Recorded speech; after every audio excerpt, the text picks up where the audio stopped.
안녕하세요, 메딕입니다. 자, 지금 저는 전남 여수로 가는 길입니다. 며칠 전에 식용으로 잡혀온 노란가오리 몸속에서 살아있는 새끼가 발견되어서 횟집 수조에 두었다는 소식을 접해 들었기 때문인데요.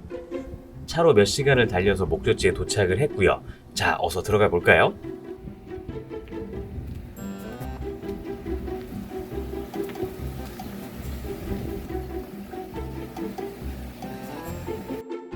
자, 여기 수조 속에 보이는 물고기가 노란가오리입니다.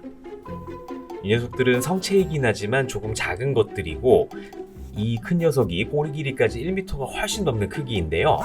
눈 밑이나 주변에 노란빛을 띠죠. 배면을 보면 노란 무늬가 참 예쁜데, 자, 아무튼 이 녀석들을 보러 온 건 아니고 새끼들을 보러 갈까요? 자, 요 녀석들이 영상 촬영일 기준으로 어제 태어난 아이들입니다. 사실 저도 살아있는 새끼는 처음 봤거든요. 아유, 진짜 너무 귀엽더라고요. 이 노란가오리는 난태생 물고기라고 하거든요. 어미가 알을 낳는 게 아니라 새끼를 낳는데 알의 과정을 어미 배에서 겪고 부화가 다 되어서 밖으로 나오는 거죠. 자, 몸을 잘 살펴보면 무엇보다 눈 옆에 보이는 구멍이 분수공이라고 하는데요. 이 가오리들은 입과 아가미 구멍이 배 쪽, 그러니까 바닥에 있거든요. 입으로 물을 마시고 배 밑으로 뱉어낸다고 생각하시면 되는데, 아가미 구멍이 이 분수공하고도 연결이 되어 있어서 위아래로 모두 숨을 쉴 수 있는 구조라고 생각을 하시면 됩니다. 재미있는 건 어미 뱃속에서 저만큼 자랐다는 건데, 저 녀석들도 꼬리 끝까지 측정을 해보면 약 한 20cm 정도 됩니다. 몸통 부분만 10cm 정도 되고요. 그리고 이 가오리는 저 날개, 그러니까 몸을 둘러싼 듯한 지느러미가 가슴 지느러미고요. 끝에 작은 배 지느러미가 있습니다. 그리고 뒤는 여러분들이 보시는 것처럼 저 뾰족한 꼬리가 꼬리 지느러미고요. 그리고 이 밑면을 보면 좀 전에 말씀드린 것처럼 밑에 여러 개 구멍이 있는 게 아가미 구멍이고요. 가장 위쪽에 마치 눈처럼 보이는 게 콧구멍이고 그 밑에 있는 게 입입니다. 이 노란가오리 종류들은 영어로 스팅레이라고 하는데요. 스팅이 생물의 침을 말합니다. 즉 침가오리라는 뜻이 될 수 있는데, 실제로 꼬리 지느러미 끝에 작살같이 생긴 가시가 있어요. 독성이 상당해서 찔리면 굉장히 위험합니다. 여러분들도 잘 아시는 홍어도 이 꼬리에 가시가 있지만 이렇게까지 위험하진 않은데, 노란가오리는 정말 독성도 강하고 위험합니다.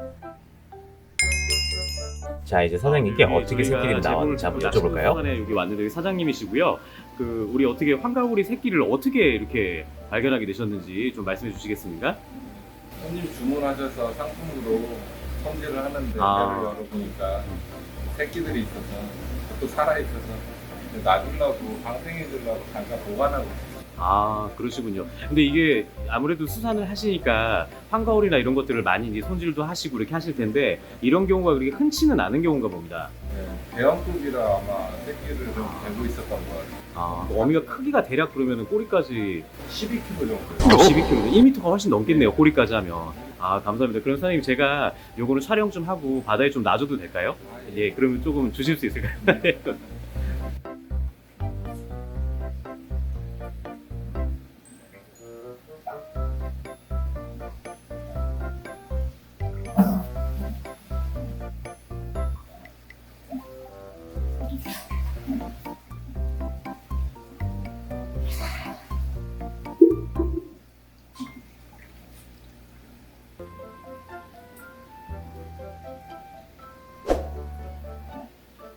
아.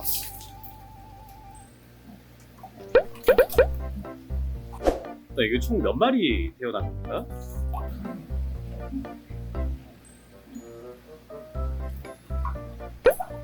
네, 그럼 이 친구들은 제가 가져가서 살려주고 나머지는 촬영도 하고 이렇게도 하도록 하겠습니다. 원래 낚시꾼 수단이시죠? 네, 낚시꾼 수단이고 인터넷으로 검색하면 다 나오니까요. 좀 많이 좀 이용해 주셔서 감사하겠습니다. 네, 감사합니다.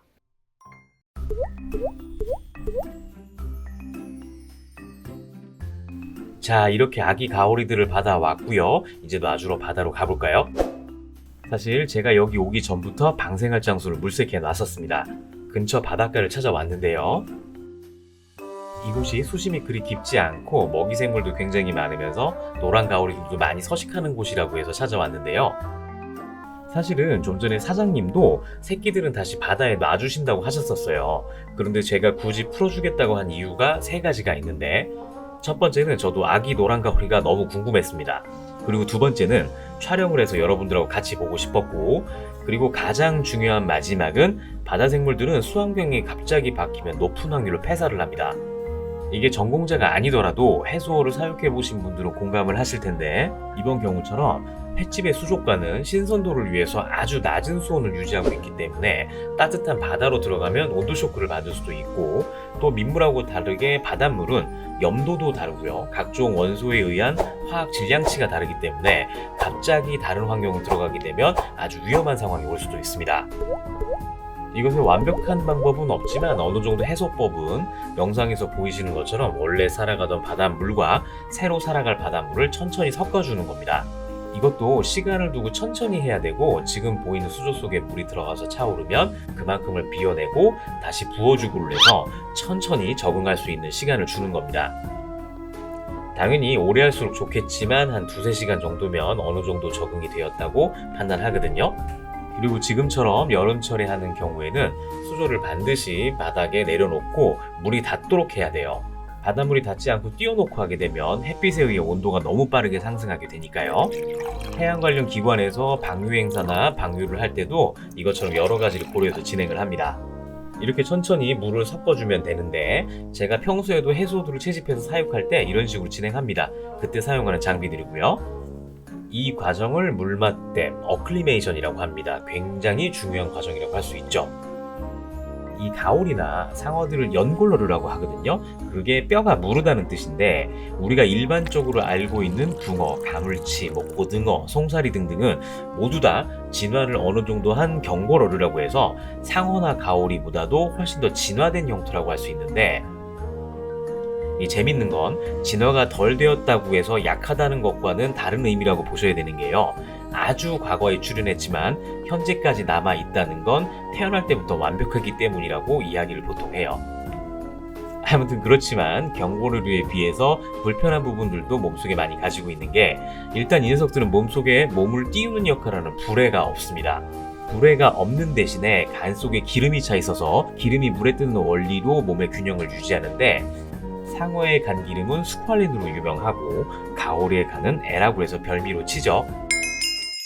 이제 충분히 물맛댐은 했고 바다로 보내줘야 되는데, 뜰채로 하려고 하다가 가시 부분이 뜰채로 끼이면 제가 빼주기도 힘들고, 그러니까 아이도 좀 많이 다칠 수도 있고 하기 때문에 살살 오히려 손으로 잡아서 보내주는 게 낫겠더라고요. 여러분들 그럴 일은 없겠지만 여러분들도 혹시라도 가오리를 만지실 일이 있으면 몸통만 잡으셔야 돼요. 꼬리 부분을 잡으면 진짜 큰일 나실 수도 있습니다. 근데 정말 귀엽지 않나요? 저만 그렇게 생각하는지는 모르겠습니다만 실제로 보니까 정말 예쁘더라고요. 키워보고 싶다는 생각이 굴뚝같이 밀려왔었는데, 노란 가오리들을 보면서 계속 멈칫멈칫하는 게 제가 속으로 이 녀석들 키우고 싶다 이런 생각을 하고 있다고 생각하셔도 돼요. 사실 이 녀석들이 사육을 하면서 알 수 있는 부분들이 또 많이 있죠. 모래 속에 묻혀서 분수공으로 모래 내뿜는 것도 실제로 보고 싶고, 사냥도 어떻게 하는지, 먹이를 어떻게 먹는지, 또 뭘 먹고 뭘 좋아하는지, 사실 이런 것들이 너무 궁금해서 몇 마리만 데려갈까 머릿속에 계속 고민이 되더라고요. 그래도 바다로 보내줘야죠. 이제 수조 속의 온도와 바닷물의 온도가 거의 일치하기 때문에 선발 때부터 조심조심 풀어줬습니다.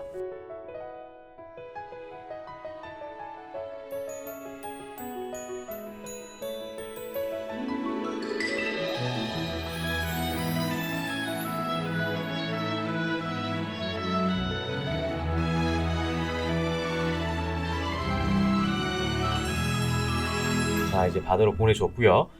다행히 헤엄도 잘 치고 괜찮은 것 같네요. 가오리가 쇼크를 받으면 지느러미가 말리면서 오그라들거든요. 그렇지는 않은 듯하고 잘 살아갈 것 같습니다. 자, 이제 남아있는 녀석들도 방류를 해줘야 되는데 아쉬우니까 촬영을 조금 더 했고요. 제가 이 전까지 사육실에 데려가서 촬영만 하고 다시 놔줄까 고민하다가 이렇게 둥둥 떠다니는 거 보고 운명이라고 느끼고 바로 다 놔주기로 했습니다. 사실 물이 너무 많이 바뀌면 스트레스 받을 거니까요. 책임지지 못할 거면 데려가질 말아야죠. 자, 마지막으로 녀석들 뒷면도 좀 촬영을 했는데 콧구멍과 입이 잘 보이죠? 그리고 잘 보시면 지느러미 끝에 노란 게 느껴지실 거예요. 그래서 노란 가오리구나 라는 생각이 드실 겁니다. 수조는 완전히 떠내려갔네요. 자, 이렇게 노란 가오리들은 엄마가 자랐던 남해 바다로 돌아갔습니다. 자, 오늘 영상 여기까지고요. 그럼 저는 더욱 재미있는 영상으로 찾아뵙겠습니다. 감사합니다.